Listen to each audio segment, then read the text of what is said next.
Good afternoon, sir. Please sit down. Please sit down. Thank you, sir. Your name, please. Sir, my name is Soumya Ranjan Dash. Okay, Mr. Soumya. So, this is your first attempt, very creditable. Yes, Very sir. nice. So, kindly tell us something about yourself. Sir, my name is Soumya Ranjan Dash. I am born and brought up in Bhubaneswar, Odisha, from where I did my high schooling. Then I went to do my graduation in electrical engineering from IIT Kanpur. During my graduation, I did an internship in a research profile for Adobe Systems. After my graduation, I am. Don't be in a hurry, relax. Yes, sir. Let your back touch the back of the chair, please. Yes, sir. Sit relaxed. Okay, yeah, carry on. So after my graduation, I am working from home for Adobe System as a software development engineer. You are working for somebody after retirement? Yes, sir. After my graduation.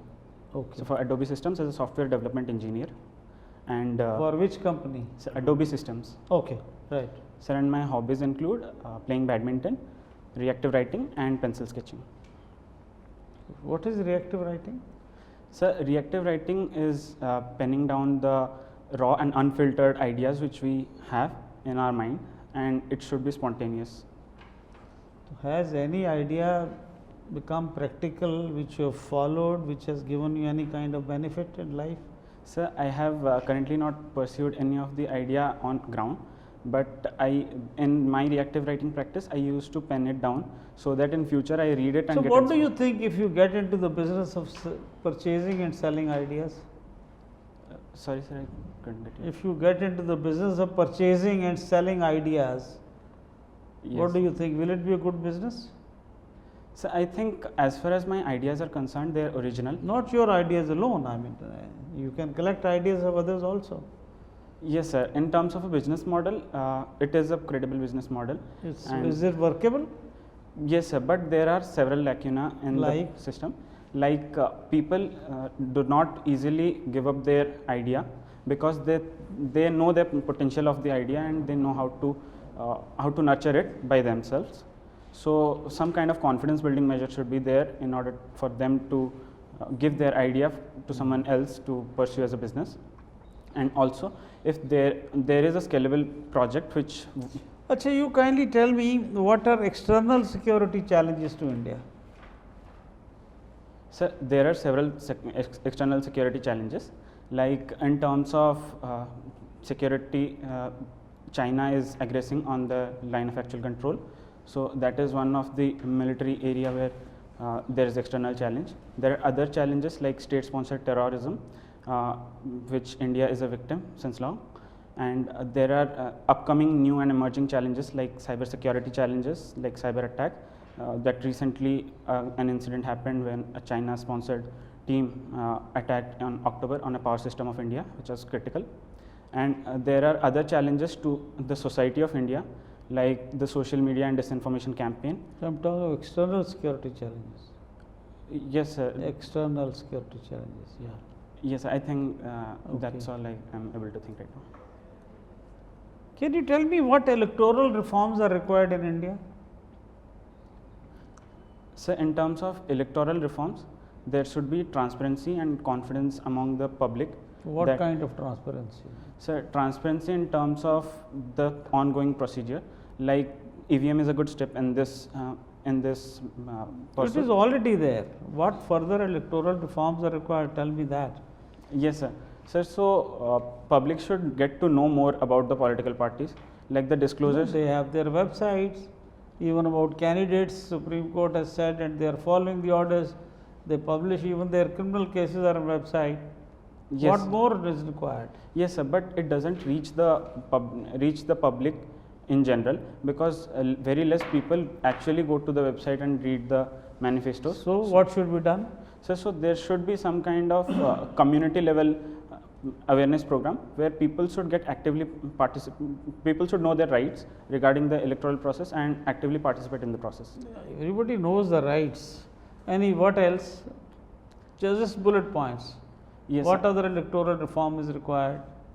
So other things which I can think of right now are there should be security in terms of in terms of the electoral process which is going on, like there should not be any tampering, there should not be booth capturing and other things. What is a Ponzi scheme? Sorry, sir. What is a Ponzi scheme? Sorry, sir, I am not aware. You are not aware. P-O-N-Z-I. Have you heard this word? No, sir. Okay, doesn't matter. Recently, Government of India, I think, has revised the rates of Narega, daily wages of Narega. Are you aware of that? Yes, sir. So, what was the rate in Odisha and what it is now? Sir, I am not. You are not aware of that. Exactly. Okay. How much was GST collection now, the latest figures? Sir, I am Oh, not it's in aware. the newspapers all over. So you tell me that if supposing you are a district collector and go to the poorest district, let's say in Odisha, Kalahandi or wherever, somewhere, and a village, when you go there as the collector or a deputy commissioner or a district magistrate, what have you, the village has no facilities of any kind. Yes, sir. There is no houses, no drinking water, no school, no hospital, no food, no roads, nothing at all. Yes, sir. What are the first three things you will give to the village under which scheme?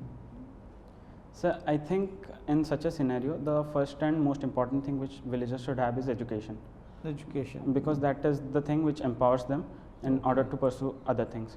Then the second most important thing is the healthcare, Healthcare, okay. because that will keep them healthy and they can concentrate on other things. And third is a comprehensive thing like the overall poverty eradication, which will include housing facilities, which will include basic road development. Thank you. Right. Mr. Soumya, Yes, sir. is that what we should call you? Yes, Soumya. Yes, sir. Okay. Soumya, you are from IIT Kanpur. Yes, sir. Why didn't you pursue a career in electrical engineering?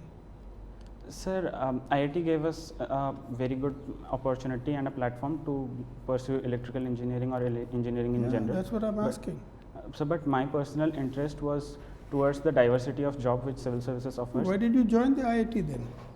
Sir, after my high schooling, I had some interest towards engineering, Yeah. but it was more of employability securing approach. There is employability. IIT engineers are the most Yes, sir. professional engineers that we have in the country. They've Yeah, done wonders outside of India. Yes, sir. So that's what I'm trying to explain, that I joined IIT in order to pursue it as an employability securing platform for me, because I had anyway in my mind that I will continue to pursue civil service as a career in future. So I had to have a job in hand to secure my opportunity, because civil service has its own set of risks involved. Okay. So what do you do in Adobe? Sir, I am working as a software development engineer at Adobe. The role is to develop upon the legacy code of Adobe products. I am working on print product in specific. Any specific product you are working on? Sir, it is a B2B product. It's print product. So in market, it is named as APPE, Adobe Print Engine. So that's how it is named to the customers. Is it something to do with 3D printing? No, sir. Sir, it is the general, like the enterprise companies, they print on the printers. So for printing, the printer needs to comprehend the PDFs which are given as input. Okay. So that is the software. Okay. So once you join the civil service, Yes. do you have any specific area of interest you would like to work in and utilize your engineering skills? So I think with my limited knowledge, I think that I will be able to contribute more towards education sector and also the tribal sectors in Odisha and specific. So how would you improve the quality of higher education? So in higher education, I think the IITs, I'm talking about IIT, universities. Yes, sir. Sir, so in higher education, one thing which I identified most starkingly to my mind, and it's also part of my reactive writing also, that there is a general competition which is involved in higher education, which at the student level eliminates a lot of students in the early stage, and that elimination goes on step by step, and in future many of the people get out of the race and only some get the opportunity to have a good platform. So that some kind of reforms can be introduced. Now, what will you do about that? Yes, sir. Sir, so in that I thought that there should be a common examination, common platform. It's already being done now, CUET. Yes, sir. So that was that kind of approach. I think that can help in the higher education. Anything else? So other thing can be the improving the teacher to student ratio, because in IIT also, even if it is better than other colleges, but still it is lower and the teacher to student interaction is lesser. What else? So then there can be improved opportunity in terms of pursuing research in the education, in the higher education itself, because higher education provides a lot of opportunity and Tell skills. me the IITs, Yes, you are sir. familiar with Kanpur IIT. Are the IITs preparing engineers for the fourth industrial revolution? Yes, sir. So I think that IIT Kanpur, I have known personally that they are preparing the students for Industry 4.0, because there are several initiatives that is being taken. That, for example, there is C3I, which is working on cyber security and So blockchain. you are confident that India will not be left behind this revolution? Yes, sir. I am very confident about this, but yes, we need to push up ourselves more in order to be leading in the race. Okay. Now, tell me, the Ukraine conflict is going on Yes, sir. and it has disrupted global supplies in Yes, certain areas. Yes, sir. What is the impact on India, economic impact on India? Yes, there are several economic impacts on India. Like the most important one is the supplies which are being disrupted to India. Like India was dependent on the oil and also the edible oil from Ukraine. So both these. So what happens? I'm asking the impact on India. So oil prices go up, then what happens? So there will be a general inflation in India. Then what happens? So the common people will suffer the most, because Why? the prices of the general products which are essential to them will Okay. increase. What else?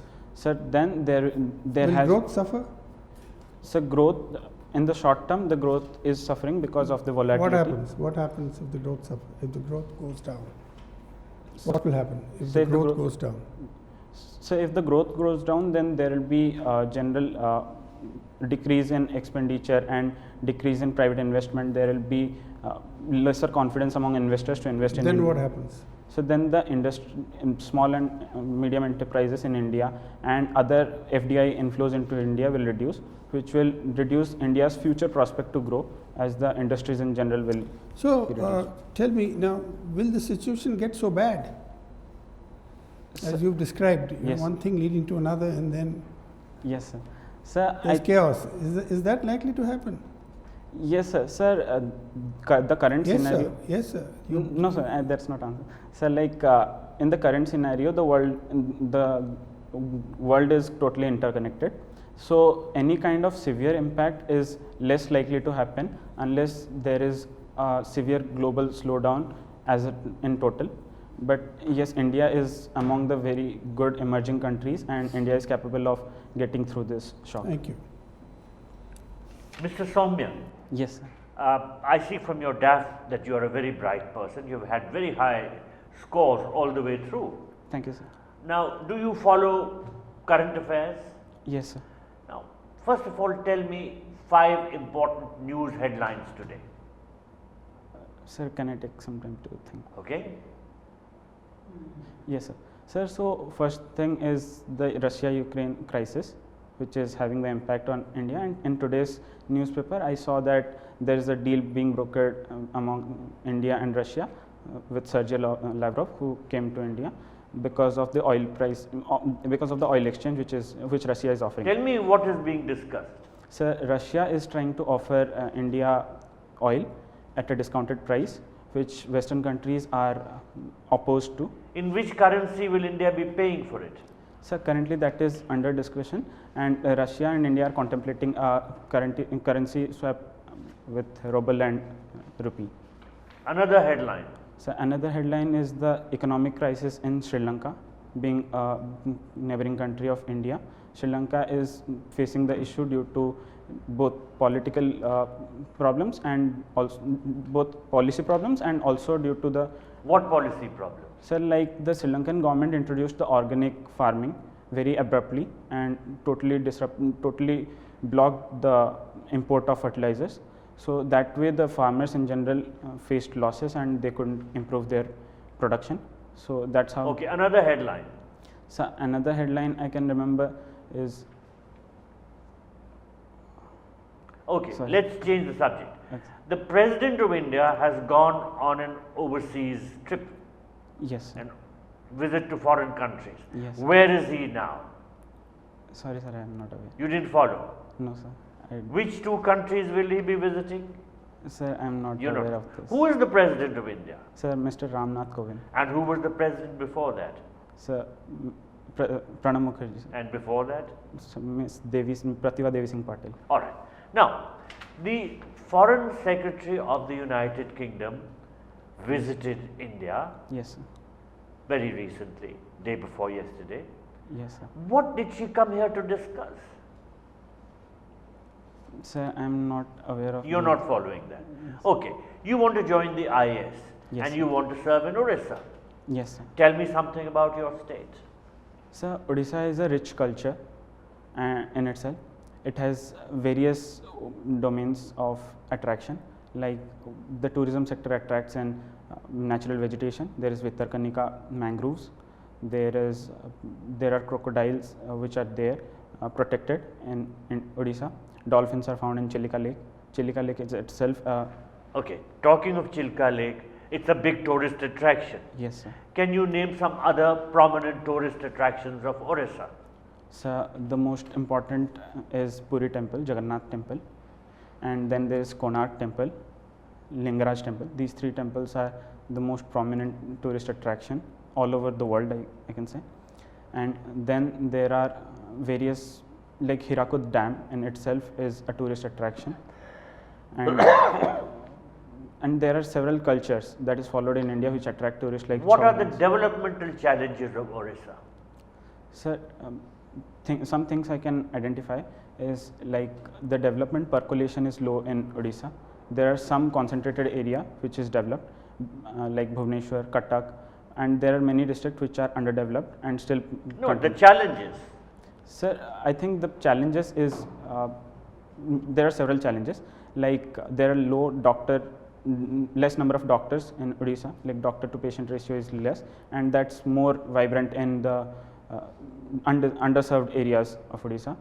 And then there is general lack of literacy in remote areas, not in the Bhubaneswar or Cuttack, but in remote areas there is a lack of literacy. These two things percolate to other things like low development and infrastructure. My last question. What do you understand by the Human Development Index and how does Orissa fare in that regard? So, Human Development Index refers to the general standard of living of people. It is in fact, it is one of the parameters of computing Human Development Index. There should be good education, there should be good health parameters. Education is calculated in schooling years. Okay, the third parameter, you named two. Yes, There is a third parameter, which is it that? is the standard of living.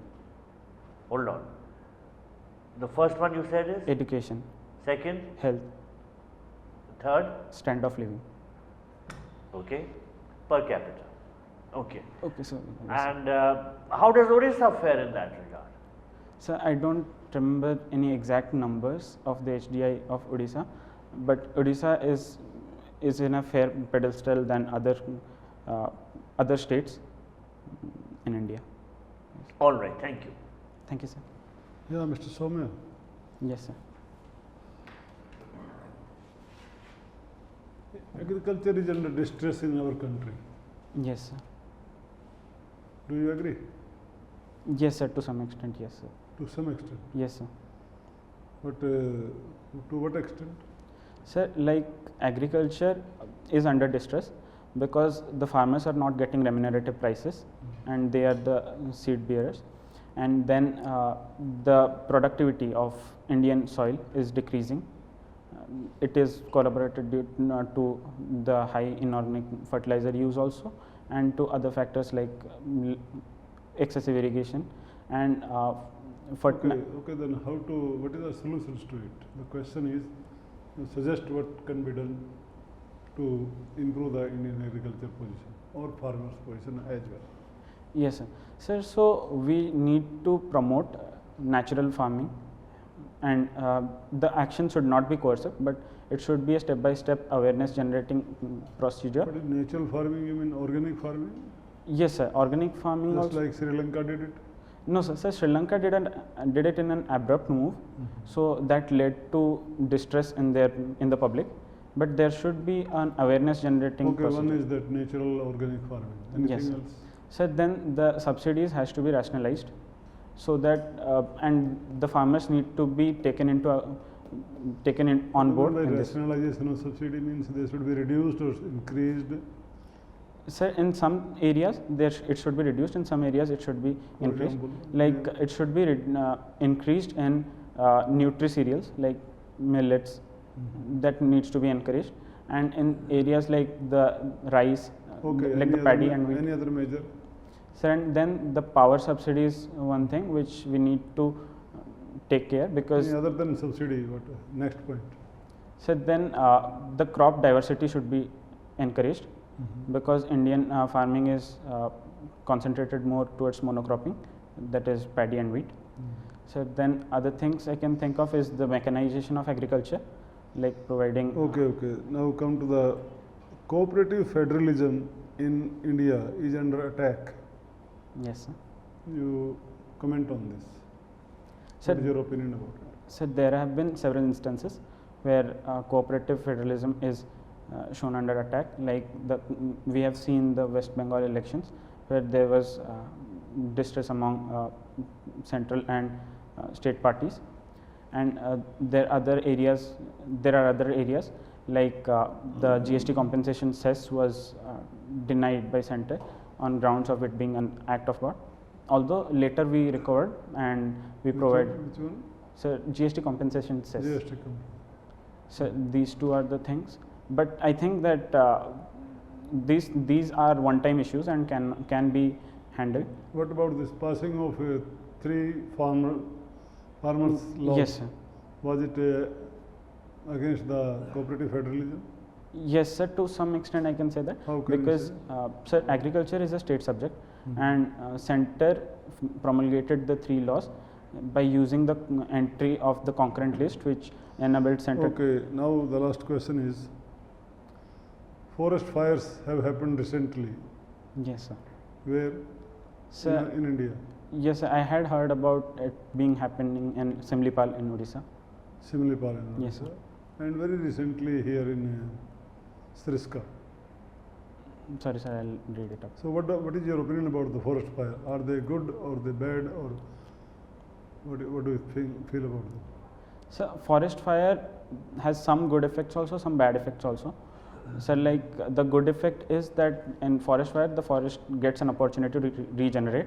The plants and trees which are small in height get an opportunity to get the sunlight and they can grow, which in turn develops the whole ecosystem. And it has a general bad effect because it leads to the spreading of fire, and at times it removes the whole swathe of forest. So I Okay, think that. thank you. Thank you, sir. Thank you so much, Mr. Soumya. Our discussion with you is over. Thank you, Kindly sir. wait outside for a few minutes. We'll call you for a feedback. Thank you, sir.